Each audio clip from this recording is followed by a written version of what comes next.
Okay guys, so today we're going to be going over Active Contractile Mapping, or ACM for short. All that means is we're going to be squeezing or contracting muscles along a particular line, one after another. We're going to continue to do this until the entire muscle is as shortened or squeezed as much as possible. Okay, so now if you're wondering why do this, how is this going to make me stronger? I'm very glad you asked. So, as we perform an ACM, we begin to feel that muscle better.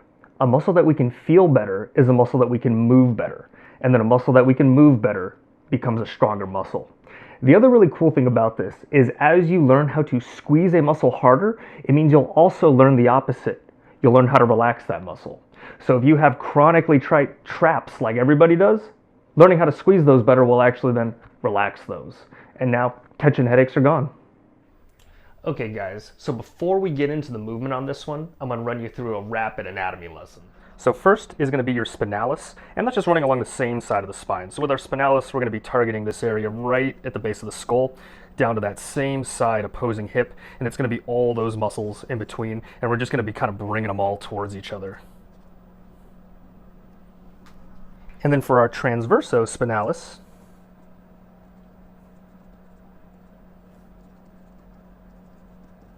it's very similar, but we're going to be working kind of diagonally. So you're going to take the muscles at the base of the skull on the one side, so like the left, for instance, and then the base of your hip on the opposing side, and you're going to bring those together. So this one moves kind of diagonally as you're moving across the body. Okay, and so now you have a little background on the anatomy itself. Let's get into the movement. Okay, so today we're going to be going over what's called Active Contractile Mapping. We're going to call it ACM for short.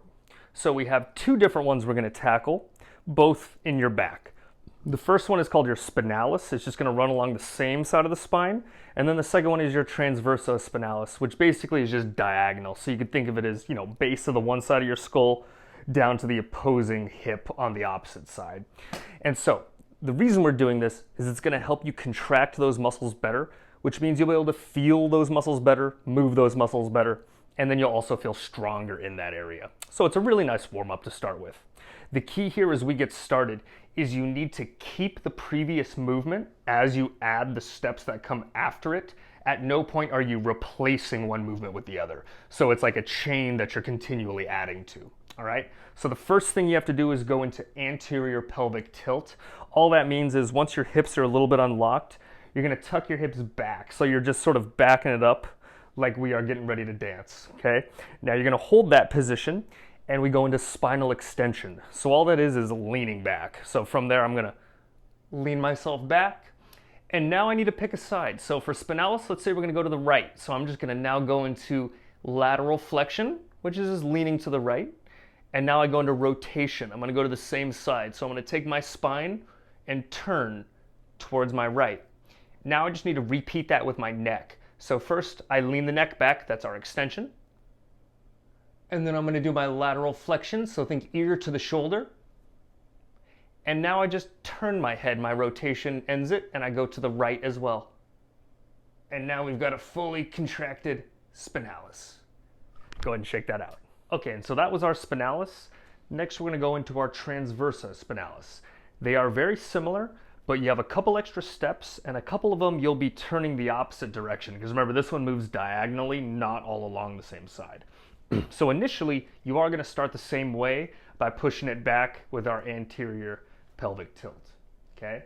Now from there, we have a new step. You need to go into a lateral pelvic tilt. So in this case, I'm going to pick my right side. I'm going to take my hips, and I need to shift it upward. So imagine there was like a string pulling that top of your hip up. Now I go into extension again, which is leaning back, okay? And now I repeat that lateral flexion to the same side of that tilt. So I'm leaning to the side. Now I rotate away from it. So instead of turning towards it, I'm gonna turn away. Now we add the neck. I'm gonna tilt the head back into extension. I'm gonna go ear to that same side shoulder as my leaning. And now I rotate away, just like I did with my back. So I'm gonna turn away from it. And now we have our transversospinalis. Go ahead and shake that out. Okay, and so to recap, we learned two different ACMs today. We had the spinalis and we had the transversospinalis. Remember, there is a right and a left, so you'll need to kind of mirror it when you do the other side. If you have questions, you can always re-reference the video and or visit the members page, and we'll make sure we clear everything up for you. Good luck.